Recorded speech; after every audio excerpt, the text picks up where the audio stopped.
Thank you. They that, and then I put my spurs in them. Yes. You got the forehand, turn it down, even though you don't think you do. Like, put your spur in them. So, that's what yours look like. I mean, you felt like you were like doing something insane. Because it's like you literally don't move. I mean, it's like half his body never moves. When his butt just travels around him, like when you're turning on the hind end, your whole body's moving in a circle. That's why it feels so different. Yeah. So like two fingers.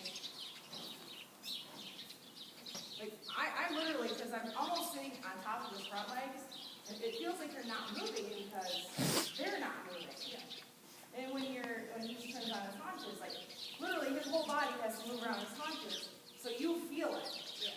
So like when I ask him, oh, there you go. And if he starts to turn his head like into the turn when you're turning on the haunches, that's when he's going to start moving his butt around. Because it's completely opposite of the forehand turn. So when I ask him to go, see how he moves his butt? I'm going to pull his head like almost to the left, straight, because I don't want him to move his front end. There you go. So on a forehand, are they supposed to be like? It's like a pivot. On both feet or no. Kind of, because I don't think there's a proper one for them to turn on. But it's a lot harder because they're a horse carries like 75% of their weight on their front legs. Yeah, that's what I'm wondering. Yeah, so for them to plant 1 foot, it's going to be like they're pedaling with it, you know, to get it around. So I think because both their feet are planted and they're moving around it, so that, you know, they don't necessarily like plan on, but they're not stepping. Because I don't think it's possible for their front legs to turn. Because if you look at their back leg, you know, they got all these, right. And their front legs are so straight. Yeah. Does it make sense? Yeah. Okay. And like, if I'm just sitting here, I'm going to sit here for 30 seconds. Then I'm going to ask him to back. Right there, all I did was put my calf on him, but he felt it.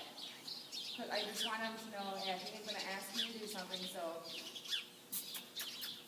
See how he's not moving?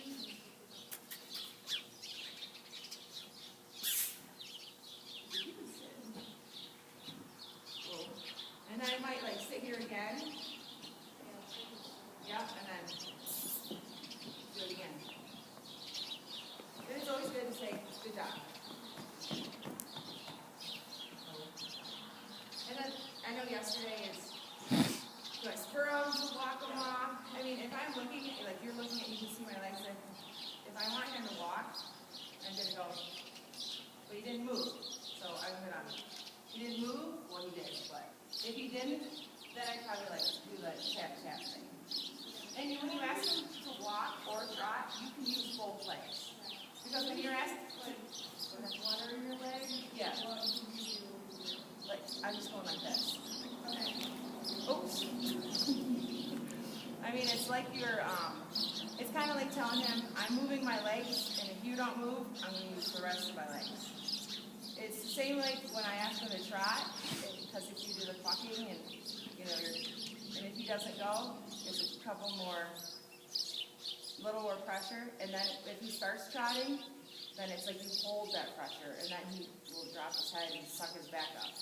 And if once you ride him a while, like he'll get lazy at the lope, and he really will. I mean, not lazy to where you push him, but where his back kind of hollows out, and that's when you're just gonna like, because he doesn't like the tight reins, you're gonna just pick up on him and use your spurs. This is after you've been riding for probably a month or so. You're gonna feel him, and you're gonna be like, oh, I know how now to hold his head and put enough leg into him where he's gonna slow down instead of wanna.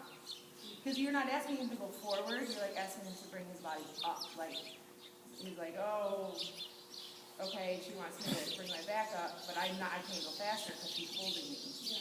And then as soon as you can feel he takes it, and I'm sure your trainer can look at you and tell you, okay, now let him go again. And it's not something you have to do very often, but just like anything, if you ride it every day, you get lazy on stuff. Yeah. You know you do. It's like, oh, he took 2 steps before he broke off. you just take that stuff for granted. Yeah. So if he ever does that, I mean, take your time, stop him, collect him, walk him, lope him off. And if he doesn't do it again, stop him, back him.